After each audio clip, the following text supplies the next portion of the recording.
Well, hey there folks, welcome back once again to the Hop House. It's Eddie here and it's time for another beer review. It's another Virgin beer review, it's a Virgin Brewery review as well.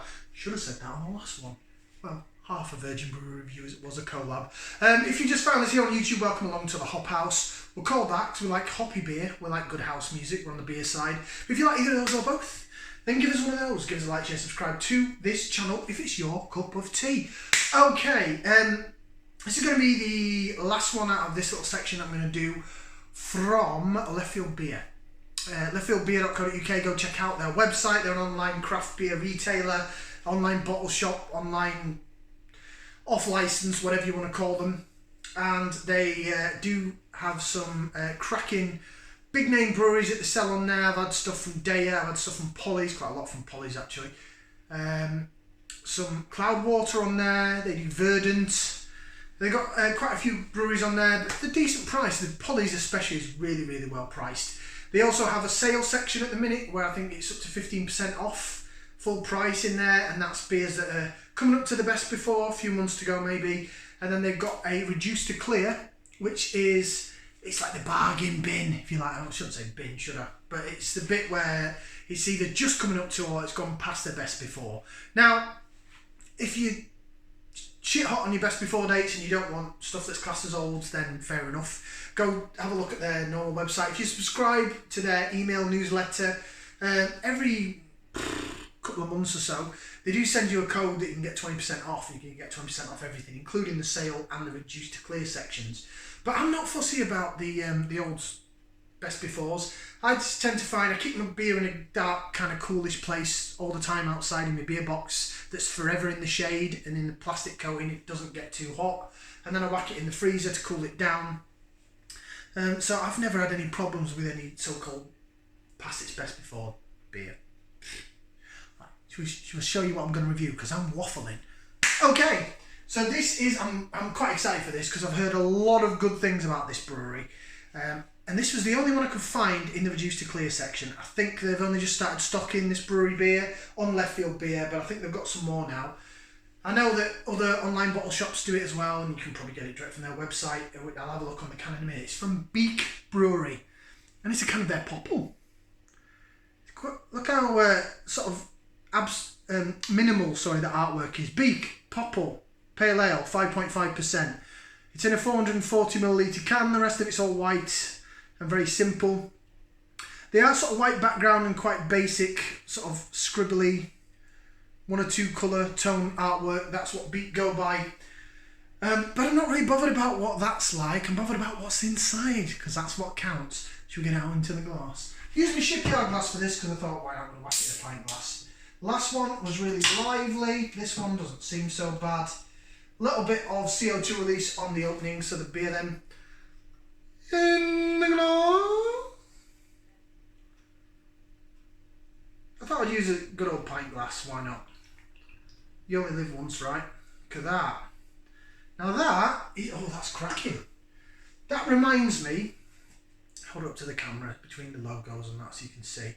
That is another very, very custardy looking. There's floating bits. I see quite a bit of loose sediment in there. Fluffy white head, custard, straight up custard in colour. Look at it. It's thick, it's murky, it's custard, it's chicken soup. It is, you're not seeing through that bad boy. This reminds me, in this glass, I don't know why in this glass, probably because it's a tall sort of pint glass. It's not one that thickens out. This reminds me of a place that I visited couple of months ago. I went with a couple of friends of mine, and we went. They took me. I've never been before. A couple of friends from work. They took me to, not from work, sorry. A couple of friends from a beer group. They took me to Tilt, and it is it's a craft beer bar in Birmingham, but it also has pinball machines. That's its thing. It also has like specialty local brewed coffee. So I'm sweating. It's getting quite warm. I think we're actually gonna have some hot weather. About time, it's end of June. Let's have some decent weather. But yeah, I got a pint of beer. I mean, it's a proper craft beer bar, so it was some breweries that were quite up there. I think it was a pint of, I don't think what brewery it was. Was it Might have been Cloudwater beer. I think it was a Cloudwater beer I picked. Anyway, whatever it was, they served it in a tall pint glass like that, and it looked like this. And I was like, ooh, that looks quite sexual. If you're into that sort of thing. So this beer in that glass really reminds me of it. I like it. Should we go for some aroma? Because it looks beautiful. It looks very murky. You're not going to see through that. It's got a bit of chilled haze on it, but when I wipe that off the glass, look at it. It looks like custard with a white head on it. Great.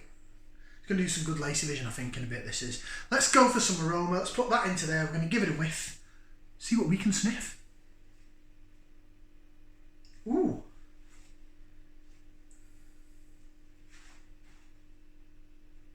Ooh. Not what I was expecting. I didn't think there's some mosaic in this. Getting like a little bit of bubblegum blueberry vibe. A little bit of unripened fruit dankness.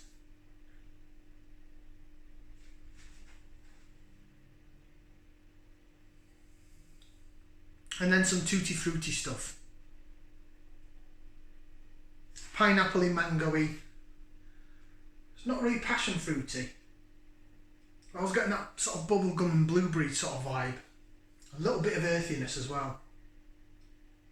So I'd say, has it got Simcoe in it? Every beer's got Simcoe in it. Well, the last one didn't. I'd go with Mosaic or Simcoe in that, at a guess. We'll read what it says on the can in a bit. I don't remember what it said on the website. I don't think it gives you much description actually on the Leftfield Beer website. Go check them out though, they're really good. Price-wise, especially if you go in the bargain bin like I do. Yeah, that smells rather quaffable.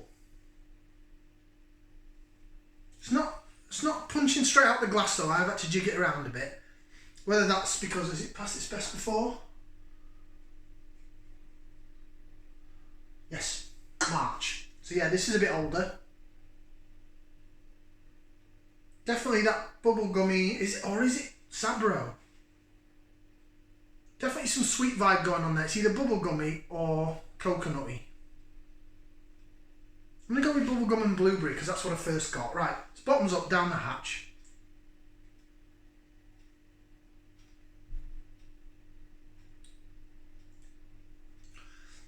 Oh! Ooh, that's dank. Oh, that's not what I was expecting at all. Christ alive.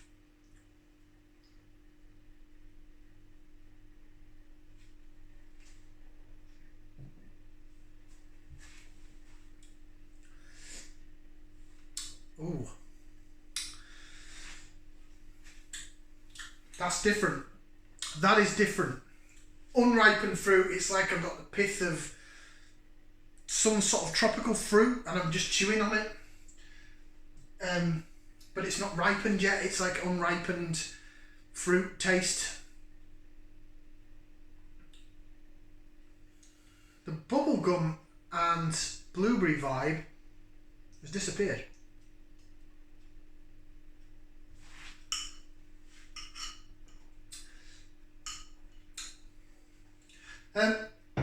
Carbonation wise and body, mouthfeel is sort of medium. It's got a bit going on there. The carbonation, it's initially fizzy and prickly and then it softens out.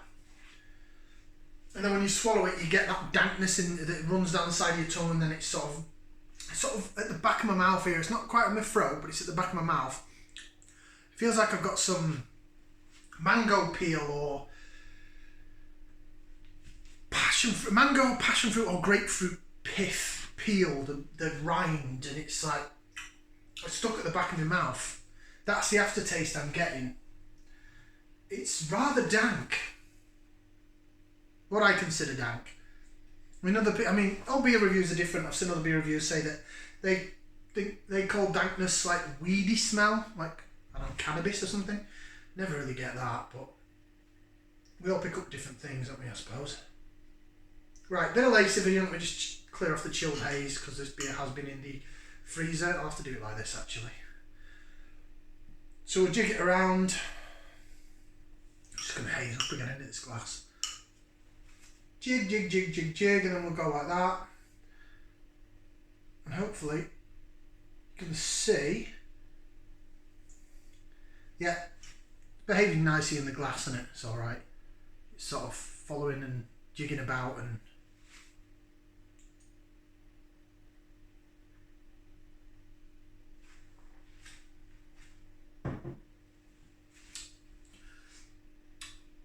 Get the sweetness down the middle of the tongue from whatever malt that's used, oats or whatever. But it is quite dank and unripened fruit. That's the main taste I'm getting from it. Trying to pick up what the fruits are. I'd say mango. Passion fruit is really tart in the aftertaste. It's a lot more wild than the last beer I had, which was the Wild Card and Castle Rock collab. I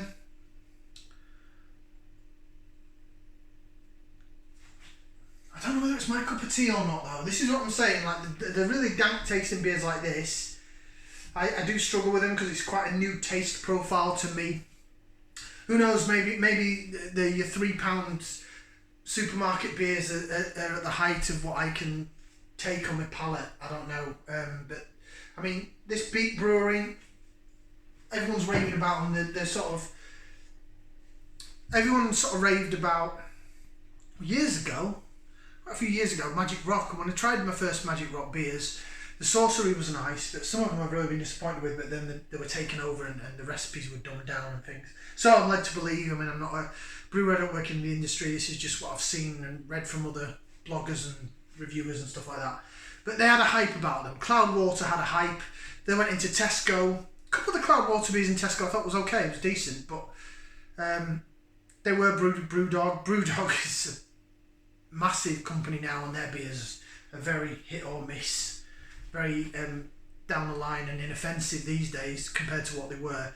And then after Cloudwater, Daya, I mean, I've not had not had a bad Daya beer, so Daya I get the hype about. Then it went on to Polly's, and I'm really liking what I've had from Polly's bar that one beer. And then Beak, I think, have become the next. Overtone from Glasgow in there somewhere as well. I've had 2 Overtone beers. One of them was, well, I've only reviewed one on the channel, but one of them was pretty decent. The other one was really quite dank, but it got away with it. So maybe this unripened fruit dankness is what gets all the plaudits from proper craft beer fans, if you like. I'm just a fat lad in a kitchen at the end of the day. Shall we read what it says on the can? So I thought at first it was either Mosaic and then Simcoe, but now I've tasted it, because I thought I was getting a blueberry thingy vibe off the initial smell, but then it disappeared. Then I thought, is it coconut and Sabro? It's not coconut in the taste. No, wait. Excuse me. So it says a hazy, pillowy, soft pale, brewed with oats, wheat, London fog yeast, and an abundance of Idaho 7, Galaxy, and Citra hops for ripe, unctuous flavours of peach, passion fruit, mango, and pine sap. Well, I wouldn't necessarily say it's piney. I wouldn't say it's piney. I wasn't getting that, but I definitely got mango, passion fruit, and I was getting mango, passion fruit, and maybe pineapple. And it says on here, peach, passion fruit, mango, and pine sap. So I got some of it. I was out on the hops though. Idaho 7, Galaxy, and Citra hops. Galaxy usually gives you like, it's an Aussie hop in it, so you usually get like grapey vibe or melon from Aussie and Kiwi hops. I don't think I was getting that either.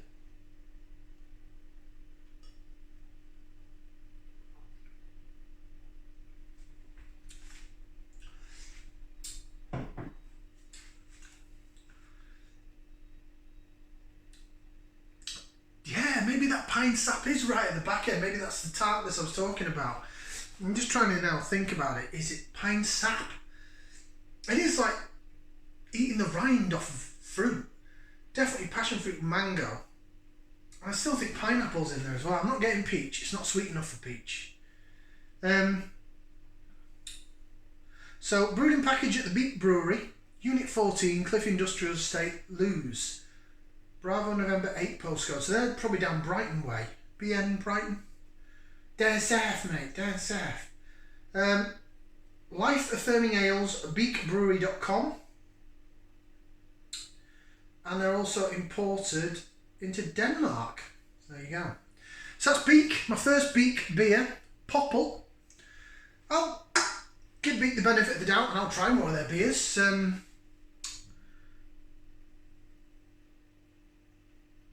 Would I buy it again?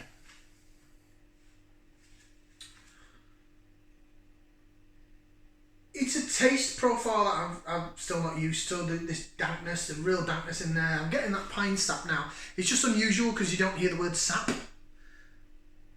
I've got to really say the P with a sap.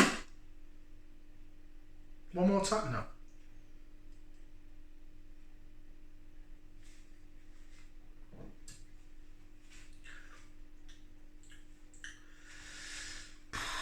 I don't know about that one.